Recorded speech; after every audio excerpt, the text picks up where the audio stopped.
ito po yung panahon po na ang mga Israelite sa mga anak ng Diyos, sila po ay nabihag ng Babylonia. Kaya sila po ay naghahanap ng lunas. Okay? Dahil nanulumbalik po sila sa ating Panginoon dahil sa katigasan ng kanilang ulo, kaya sila ay nabihag. Okay?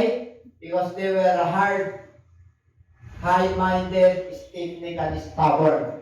Kaya dito po, kaya sabi ni Isaiah, hindi nyo ba narinig?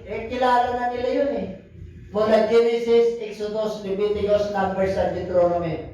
Yung book of the law of Moses. Kilala nila ang Diyos. Kilala nila yung ninuno nila, sila yung tumawid. Sa Red Sea, pinakain po sila ng 40 years sa wilderness. Kilala nila. Kilala nila yung Panginoong Diyos na nagpalaya sa kanila, nagpala sa kanila. Kaya during that time, naghahanap po sila ng katugunan kasi tila baga ang Diyos ay napakalayo. Napakalayo kasi nga, dahil lumayo ang Diyos dahil sa kanilang kasalanan. Kasi ang Diyos po ay lumalayo. Noong sa law, pag sila po ay nakagawa ng kasalanan, may katumbas yan, nakaparusan pag nasa kautusan ka. Pero sa ating panahon, wala na po yun.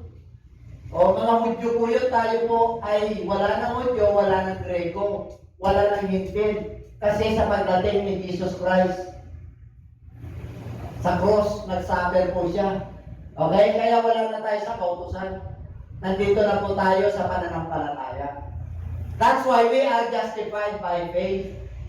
Pinabanal na tayo, nagkaroon tayo ng access sa Diyos because of our faith to the Lord Jesus Christ. And everybody say amen. Amen. Kaya malaya ka na, sabi mo siya katabi. Malaya ka na gumawa ng mabuti.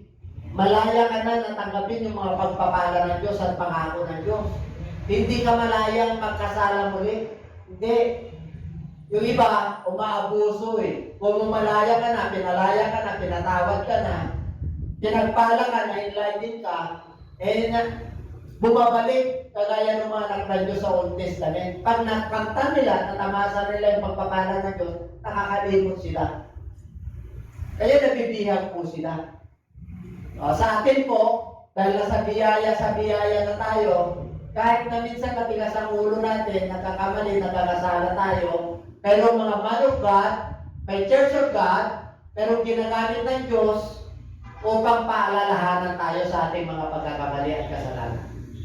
And everybody say amen. Kaya sabi ni Isaiah, hindi nyo ba alam? Walang hanggang nito. Hindi na siya nangihina.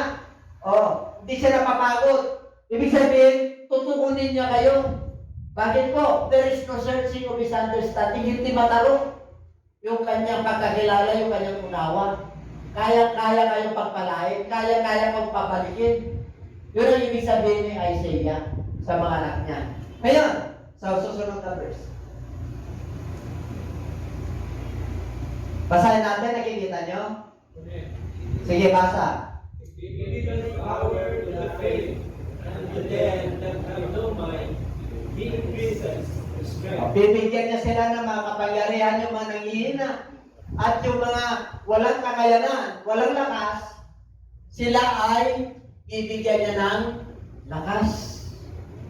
Kaya tayo mga kalalakihan, kaya tayo ay men's, kasi men's for Christ, kasi napakarami na tayong karanasan sa buhay. Kaya nga, ikaw yung manager sa pamilya mo eh. Pinagkatiwala ka ng Diyos na may asawa, may anak, at may trabaho, at may pamilya. Kasi kaya mo. Amen? Sino ma-manager dito? Lang kayo manager pag may pamilya kayo. Kasi may ma-manage ka ng pamilya. Pangalawang tanong, nabubuhay ba? Naayos ba yung pamilya? May pabulbrad ang pangangailangan? May pabulbrad naman. Yung pamilya ba, kahit na nagkukulang, hindi kayo nagpabangayan? Di ba? Siyempre, pag kinapos yan, hanapan ka ni half sister mo, yung partner mo, yung asawa mo. Kulang eh. O di mag-away kayo. Kaya nga siya yung magpupuno niyan. Yung pinangagalingan ng kahinaan mo, yung kakulangan niyan, ay ang Diyos ang magpupuno. Kahit na kulang yung hawak mo, pero ang Diyos ang kasama mo, pagkakasyahin niya. Amen? Diyan pa ba kayo? O kaya huwag niyong titignan na negative kayo. Because our God is a God of a positive. He always in growth and increase. Ang tao pag nakita niya, kulang ka agad eh. Ang pananampalataya mo, pag anak ka ng Diyos, walang kulang. Bakit? Kakain niya 3 times a day. Kasi nilikha niya rin yan eh. Lakasan mo lang ang iyong loob. Sabi mo sa katabi mo, lakasan mo lang yung loob. Tatay ka na, hindi na pa na loob mo. Amen? Paano ka magiging malakas ng loob? Huwag kang malakas ang loob na gumawa ng masama ha. Yung iba, lakas ng loob eh. Gumawa ng masama. Nasa loob ka na eh. Gusto mo palang pagpalain eh, lakasan mo ang loob mo para gumawa ka ng mabuti. Pag sinabing mabuti, tiramiswel ka pag nasa negosyo ka. Pag nasa palengke ka, yung timbangan mo tama. Diyan pa ba kayo? Pag ikaw ay empleyado, yung time card mo tama. Hindi mo pinapansa ka kasama mo. Maaga ka ngayon ako naman ang late. Pag-ipals mo naman. Di ba? Yung tama. Andiyan pa ba kayo? Tama ang timbangan. Tama. Kasi yun ang gusto ng Diyos eh. Para makakilos. Kailan tapat ka, sinabi ng Lord sa Matthew chapter 24. He that endureth to the end, the same shall be saved. Ang tapat hanggang sa wakas siya ay maliligtas. Tingnan nyo, pag hindi ka tapat sa asawa mo, ano mangyayari sa'yo? Paano kung hindi ka tapat sa trabaho, ano mangyayari sa'yo? Paano kung hindi ka tapat sa anak mo, nangako ka, tuition mo, tapos hindi, hindi, kulang pala, hindi ka nagsasabi ng tapat. Di mo wala ng respeto sa'yo. Amen? Hindi naman na perfecto, pero kailan ikaw panan mo? Kaya? Kaya ka manager kayo. Dami manager dito, di ba, Brother Jeff? Ang dami tayong kapalpakan, pero manager ka, pinagkatiwalaan ka ng pamilya ng Lord. Di manager ka sa pamilya mo. Sino may kabuhayan dito sa sarili niya? Yung sarili. Pero ba? Yung manager ka, pero pinagkatiwalaan ka ng Lord sa sarili mo. Hindi mo alam, manager ka pala. Pag-alusin mo yan. Sa ministry, pinagkatiwalaan ka sa music, pag-alusin mo. Sa pagtutulog, pagandahin mo. Maging tapat ka. Siyempre sa Diyos yun eh. Tapat ka lang sa pamilya mo, di ka naman tapat sa Diyos. Maraming ganyan. Tapat, nakikita sa tao, okay yun. Tapat ka sa pamilya mo, okay yun. Sa ibang tao, okay yun. Pero tiyakin mo lang. Nakikita niya ginagawa natin. Mas tapat ka doon sa hindi ka sa atin. Amen? Kasi siya magpupuno. Okay? Sabi niya, siya magbibigay ng kapangyarihan. Anong klaseng kapangyarihan? Pagkapangyarihan ng Diyos na sa'yo. Meron pa bang kapangyarihan ng kahirapan darating sa'yo? Darating. May spirits mo. Pero lumalabang ka, hindi ka nangihina. Lumalabang ka. Sinabi ng Lord yan eh. Sa 1 Timothy 6:12, fight a good fight of faith. Good fight. Pag mananampalataya, good fight. Nagkikipagbaga ka dahil sa katwiran ng Diyos. Hindi dahil sa will mo. Hindi dahil sa gusto mo. Hindi dahil sa yung gusto ng Diyos. Hindi dahil sa lakas mo, lakas ng Diyos. Yung katalinuhan mo, katalinuhan ng Diyos. Yung unawa mo, unawa ng Diyos. Tingnan mo, maabot mo yung tao. Unawaan mo yung asawa mo na hinahanapan ka lagi ng kulang. Sa susunod, paglulutuan ka na niya ng maayos, darling. Basta na. Kahit na kulang, darling na tawag sa'yo. Bakit? Pinakasunod ka eh. Amen? Kaya meron tayong kalalakihan, may Pastor Alex eh. Gusto nyo ba? Yung kalalakihan? Maraming kalalakihan ng di lalaki.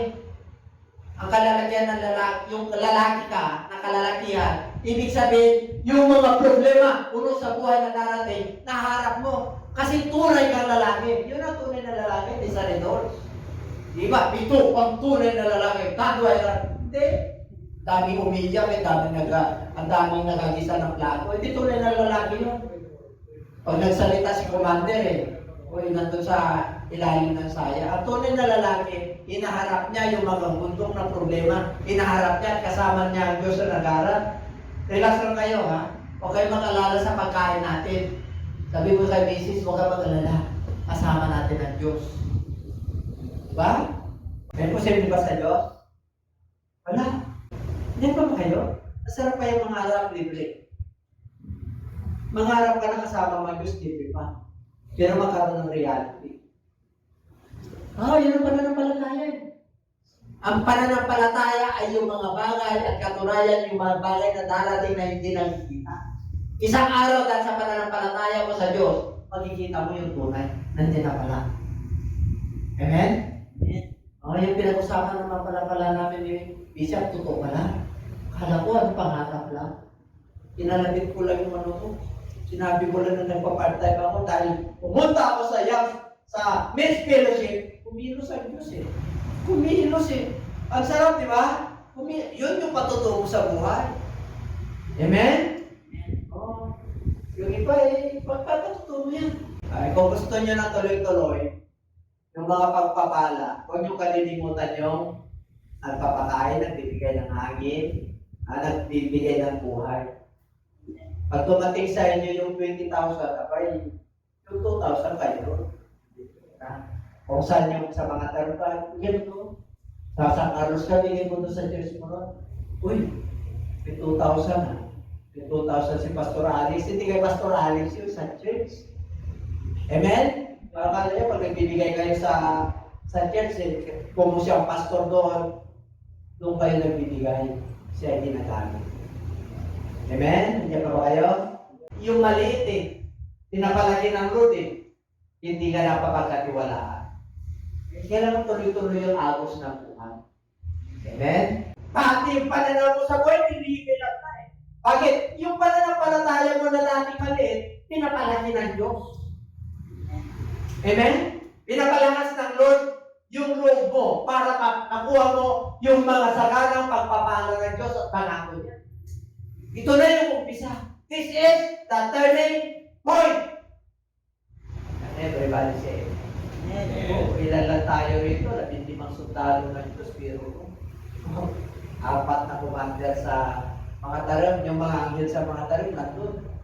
Nakagwarya sa inyo pag tumating yung reform. Di ba? Kayo yung commander doon sa mga tarim, yung forwarder sa mga tarim. Pero mo, yung sa kungalyo naman, kayo yung ginawang commander. Ayan, mga kalalagyan, commander yan, mga men yan, mga malalakas yan. Hindi nanlulutay-tay yan. Sinabi ng Lord eh. Hindi ka man lulupay-tay, hindi ka manghihina eh. Tingnan mo, sa 30. Every the young shall faint and be weary, and the young man shall utterly full. Kahit na yung mga kabataan. Doon lang muna, Tagalog natin. Kahit yung mga kabataan nanghihina at naglulupay-pay. Yung mga young men, yung mga kabataan, yung mga mas adult, sila po ay bumabagsak sa 31. Ito na. Basa. They that wait on the Lord shall renew their strength. They shall mount up with wings as eagles. They shall run and not be weary. And they shall walk and shall not faint. But they that wait upon the Lord. O sino naghintay sa mga pagpapala ng Diyos? Ilan taon mo nang hinintay? Ngayon marunong narinig, di ba? Kayo na nakarinig na, di ba kakaiba? Mga lalaki ko nalulungkot nga ang Lord eh. Hindi lang sa kababayan. Higit dito, bakit? Alam ng Diyos na limitado yung oras natin. Siyempre kayo lang kalalagyan, kayo na mga problema ng budget. Kaya nga yung oras natin eh. Pag nag-Bible study tayo, akala mo nakikinig. Yung pala, saan kaya kumuha ng pagkain ng asawa ko? Naiwan ko. Kumain na kaya yung bata ko? Tama? Pag-uwi ko, ano kaya? Bukas wala nang isasahin. Kaya nga nandito ka eh. Para bukas, may sasahin ka na eh. Hindi ka na mag-alala. Bakit? Punong-puno ka na ng biyaya ng Diyos. Punong-puno ka na ng salita ng Diyos. Punong-puno ka na ng patotoo. Pag nasa labas kayo ngayon, punong-puno ka ng problema. Bakit? Basta na, ang hirap eh. Bakit? Yung problema nila, problema mo rin. Dito, kakaiba. Pinag-usapan natin dito, problema ka, pero nalulutas sa Diyos. Nangihina ka nga, pero pag narinig mo sa salita ng Diyos, lumalakas ka. Nawawala ng pag sa mundo ito. Pero ikaw, hindi na wala ng pag-asa. Bakit? Kala mo kasama natin ang Diyos. Amen. No? Nararamdaman ka, alam mo, pangagalingin ka ng Diyos. Wala kang hanap buhay, alam mo, hindi ka bibiguin. Makapag-aaral yung anak mo kahit ang college na. Amen? May paraan ng Diyos. Kumilos ka lang, manampalataya ka, sumunod ka sa pinagsasabi niya. Pangako ng Diyos yan. Ang lahat ng nakasunod sa Diyos ay hindi niya bibiguin at papagpalaya siya. Pag wala ka sa Lord, lalo kang nadi-depress. Pero pag nasa Lord ka, bakit lumalaban hindi nanghihina hindi nanlulumaybay Bakit? But they that went up on the Lord shall renew their strength. Nakita mo yung nagpapanibagong sigla. Sinabi niya ng Ephesians 4:13, I can do all things through Christ who give me the strength. Nasa Lord kayo ang magbibigay at magdudugtong ng kalakasan. Nanghihina ka, daming problema. Susong-susong ang mga problema sa mundo ito. Pero, nagpapatuloy ka. Kasi ang strength mo ay galing sa Diyos.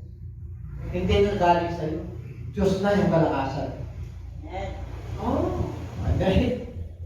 Panibagong sigla. Panibagong lakas. Ako, bisap na. Panibagong lakas ulit. Bukod noon, hindi pa ako bisap. Pastor pa lang ako, evangelist pa lang ako, teacher. Ngayon, iba naman. Iba ang lakas.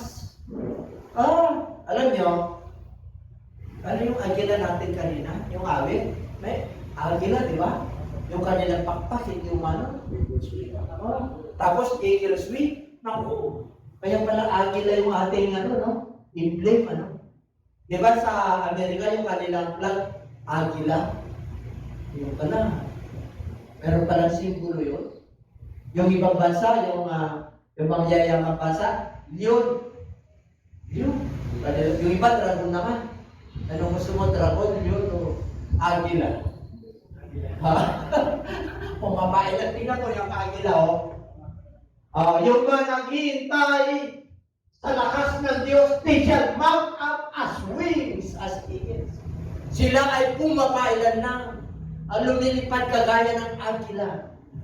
Eh siyempre, umidad na tayo 40 years na ba? 50 years, 60 years. Hindi nagbago ang lakas mo Ano ibig sabihin? Yes, physically.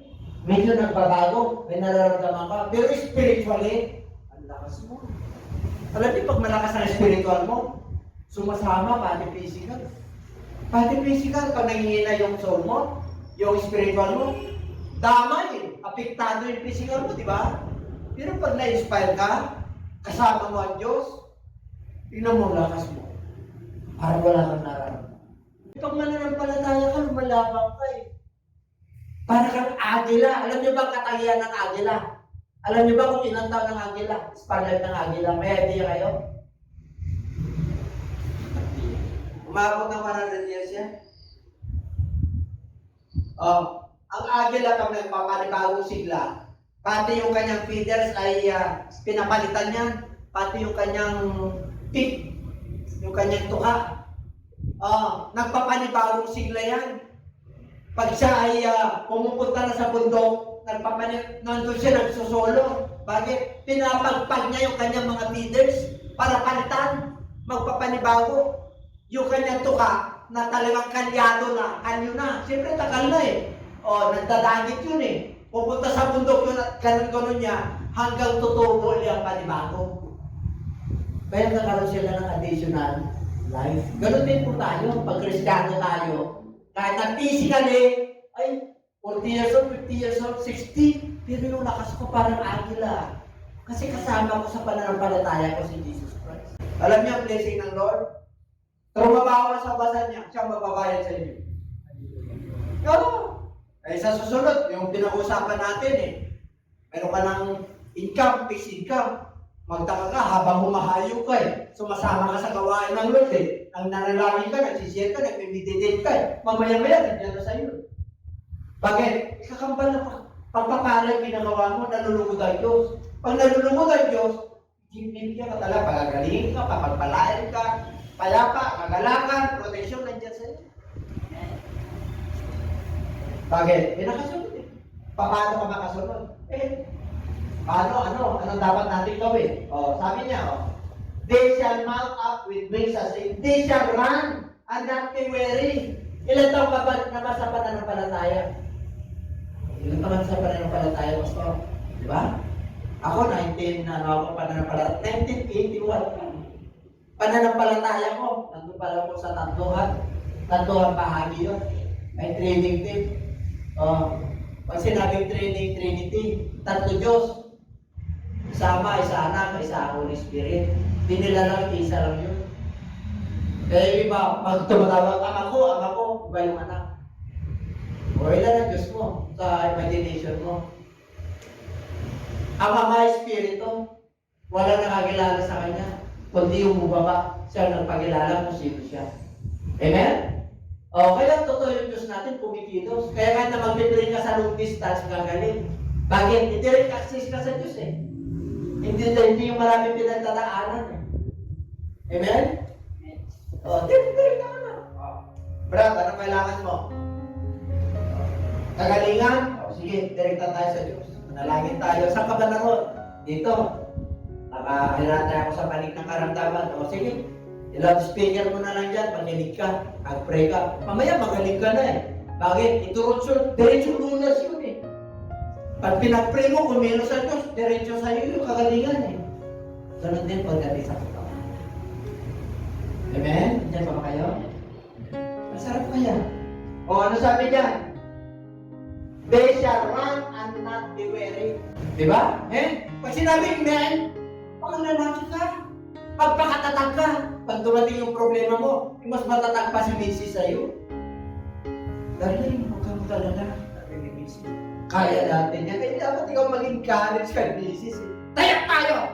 Huwag kang lulugo-lugo yan. Kaya natin yan. Bakit? Para tayong agila. Ikaw yung babaeng agila. Ako yung lalaking agila. Dapat ganun tayo eh. Diyan pa ba kayo? Hindi yung ganyan eh.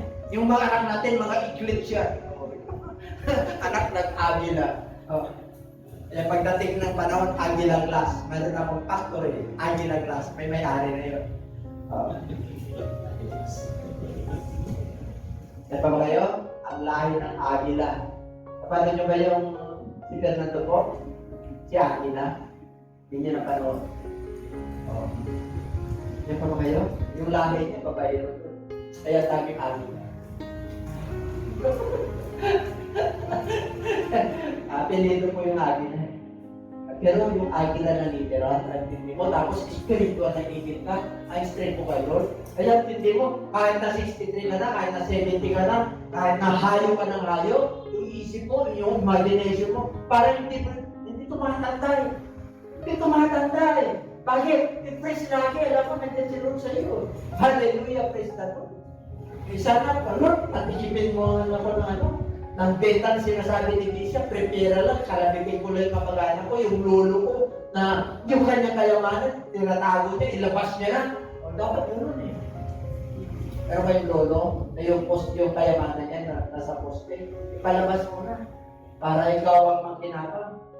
Andiyan pa ba kayo?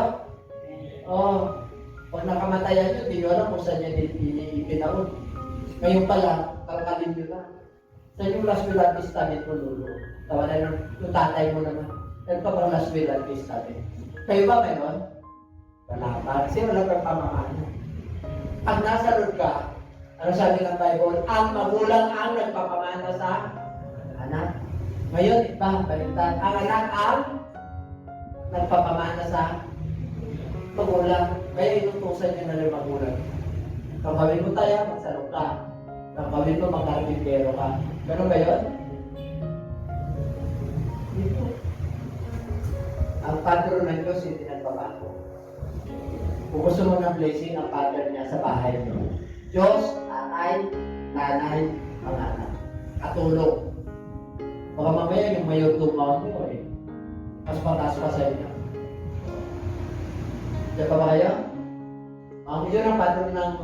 Meron ba kayong patron nyo sa bahay eh, nasasaya kayo ni Commander? Bakit? Mag-diskarte si Commander eh. Kayo hindi kayo mag-diskarte. Kayo yung lalaking agila. Hindi ko sinasabi na ano. Magpasakop din kayo, mahalin nyo yan, kahit na agir yan. Mahalin nyo, magpasakop siya sa inyo. Darling, talagang Sweetheart, I love you. Talagang saludo ako sa iyo. Pero may mga decision na, dati nga na. Kasi nakakasunod na ako kay Lord, dahil ako sa gagawin natin. Dapat gano'n. Amen? Dati, sabay lang ako ng sabay sa'yo. Pero hindi ako commander-in-chief, dahil pinahal kita, naintindihan kita. Bakit? Hindi na ako matatak. Wala eh. They shall run and not be weary, and they shall walk and not faint. Dalawa yan. Nag-aapura ka, nag-ahabol ka, at nagre-relax ka. Wala kang sit dyan. Run and walk dyan. Alam mo, pag nasa road ka, nakaupo ka na lang. Ano yung sabihin? Pag may problema, nakaupo ka lang. Sinabi na ko dyan. Upuan mo. Ibig sabihin, pag upuan mo, hindi ka tatakbo. Ibig sabihin, mature ka na. Kilala mo na yung Diyos mo. Alam mo na hindi yung problema. Sabi mo sa katabi, mayaman ka. Ang yaman mo sa pananampalataya. Ang yaman mo sa pag-ibig. Ang yaman mo sa pag-asa. Ang yaman mo sa kagalakan. Bakit nag-stand firm ka sa Lord? May karamdaman ka, kaya na niya pakainin. Pag sinabi ng Lord na papagpalain kita, papagpalain. Sinabi ng Lord na sumunod ka lang. Yes, may mga struggle, may mga bagyo, may mga dilim, pero hindi ka nanatiling dilim at may bagyo. May liwanag din ang kadalasan. At mas marami yung pagpapalain.